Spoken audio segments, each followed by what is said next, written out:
จะมาตีความหมายเกี่ยวกับคำสุภาษิตเดี๋ยวมาเบิ่งกันว่าจะเป็นคำสุภาษิตแบบไหน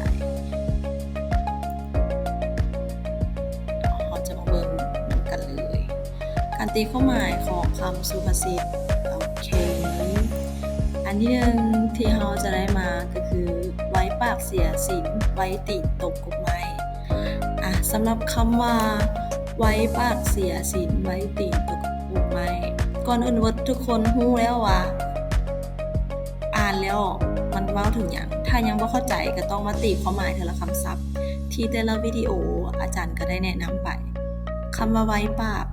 มันหมายถึงหยังไว้ตีนมันหมายถึงหยังเว้าไว้เว้าซ่าย่างไว้ย่างซ่าต้องใจแย้เสียศีลได้ไหมหยังดีบ่ดีการตกกฎหมายเด้เจ็บบ่เจ็บต้องตีเป็นหลายๆมีไอเดียจังได๋เดี๋ยวเรามาเบิ่งนำกันสำหรับคำว่าไว้ปากเสียศีลก็คือคนที่ปากขนาดกล้าเว้าปากแข็งหรือว่าเว้าคำหยาบซ่าด่าผู้อื่นบ่พิจารณาเบิ่งว่าผลว่าผิดหรือว่าถูกบ่คิดเลยบ่เฮ็ดหยังเลยบ่คิดว่าเรื่องนั้นจะร้ายหรือดีด้วยซ้ำดังนั้นคนไว้ปากก็คือเว้าไว้บ่คิดให้ถี่ถ้วนจะพาให้เสียศิลปะในการเว้าคำว่าเสียศิลปะในการเว้านี่คือเว้าบ่ม่วนเว้าบ่เข้าหูเว้าแล้วคนบ่เชื่อถือเว้าแล้วมีผลกระทบต่อตนเองมันก็จะมาบัดนี้มาเบิ่งตัวที่2ตัวที่คำว่า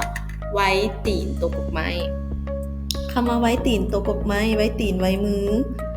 ปีนขึ้นต้นไม้โดยอ้างว่าตนเองเก่งบางเทื่อก็เหยียบทุกคนเนาะเหยียบพระหรือว่าไปเหยียบบอนที่เป็นงาที่เป็นงาดกๆผูกห้อยหั่นน่ะมันก็เฮ็ดให้เราตกลงมาได้ตกมาแล้วเกิดหยังขึ้นเกิดการบาดเจ็บบางครั้งก็ถึงชีวิตได้เนาะ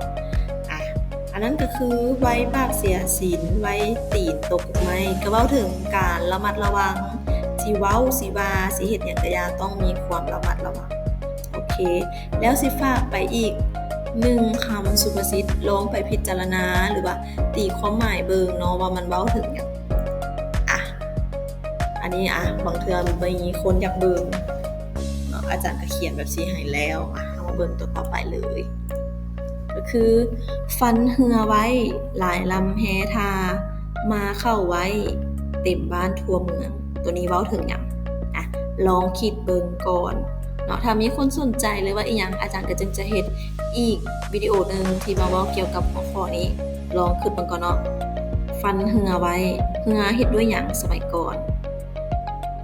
ด้วยไม้หลายลำแฮท่าหนึ่งคนมีเหือลำหนึ่งหรือว่ามีหลายๆลำคิดเบิ่งการมาเข้าไว้เต็มบ้านทั่วเมืองมาไว้หยังเพื่อหยังคิดพิจารณาเบิ่งสำหรับมื้อนี้วิดีโอนี้ก็จบเพียงเท่านี้เนาะเกี่ยวกับการตีความหมายของคำสุภาษิตหลักๆก็จะใช้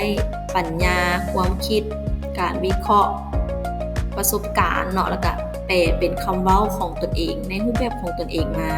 แน่นอนว่าบางคำเว้า100คนมันก็บ่เป๊ะคือกัน100คนเนาะมันขึ้นนำมุมมองการเขียน